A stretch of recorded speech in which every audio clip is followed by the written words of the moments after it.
There are people with ridiculous memories. And Rita and April and Mark and Kim and Yvonne and... I am not one of those people. According to a memory guy named Nelson Dellis, someone who didn't have a good memory, especially with names, can turn into someone who is really good at remembering names. I know what I must do.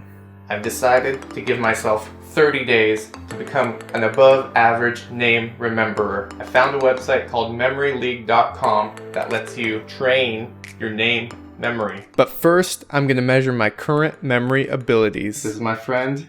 He's challenging me to a name off. Okay, Gustavo, old guy, Gustavo. Douglas, kind of nerdy Douglas. Douglas. We have 1 minute to memorize as many names as we can. That's only 4 if I even got them. Okay. He's not that much better than me. Round 1, I got 4 correct. Dang! Round 2, I got 2. Pathetic. Round 3, I got 8. Round 4, 7. Round 5, 6. While my friend managed to get a crazy 17. Gage, you are a powerful opponent. But I'm coming to get you. Here's the plan. Nelson Dellis broke the US record by memorizing 235 names in 15 minutes. So, I'll learn from him. He says there are 5 steps he uses to remember names. Pay attention, choose a memorable facial feature, turn the name into a picture, combine the feature and image, review. So for Rosa, I would picture a rose and imagine it growing from her eyebrows. For Dick, I would imagine a duck, probably. For Wayne, I would think of Batman, like Bruce Wayne, jumping from his bald head. Sadly, I could sometimes remember a picture, for example, Batman, but when recalling names, I might think that means Bruce instead of Wayne. So in sort of the context of this game, I feel like I don't have any time to do that. So I'm literally I will just audiate as much as I can. So I'm looking at your face saying Alex, just like, okay, this is Alex. Let's go! As you can see here, I graphed my high score and my average for each day. I decided to stick with Nelson's system, and it actually made me worse. I dropped down from the 5.4 average I scored during the trials to a 3 or 4 average. But I stuck with it, and I think it paid off. It's been 9 days. I feel like I'm getting better. Just, I'm not doing better yet. It's kind of weird. Boom! Day 11 was a turning point. It's when I decided I would use the entire last 15 seconds to review names.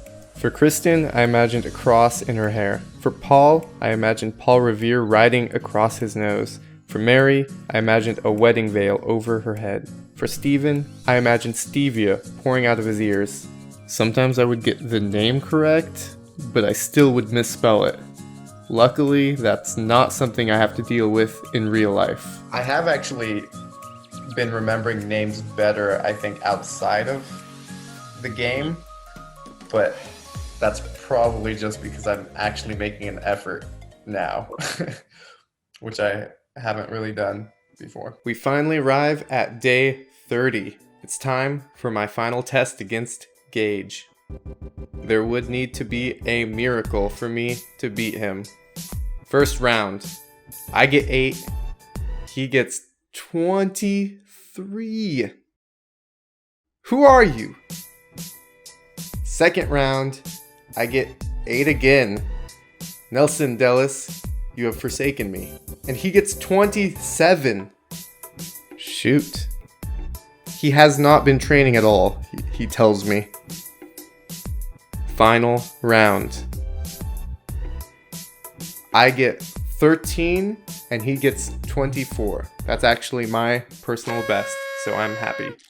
It was slow going and I wasn't close at all to beating my friend, but it was still mostly a success. I pretty much doubled my average and high score, but most importantly, it has carried over into real life. I'm definitely better at remembering names now. And in real life, it's easier. You have more time. I plan on doing many more challenges. Right now, I'm trying to learn the hardest ab exercise known to man in 30 days. The standing ab wheel roll. That is hard. So follow me if you'd like to see me do any more challenges, and send any cool challenge ideas my way. My abs have definitely gotten larger. I don't even want them this large. They're too big. It's not about the abs anymore.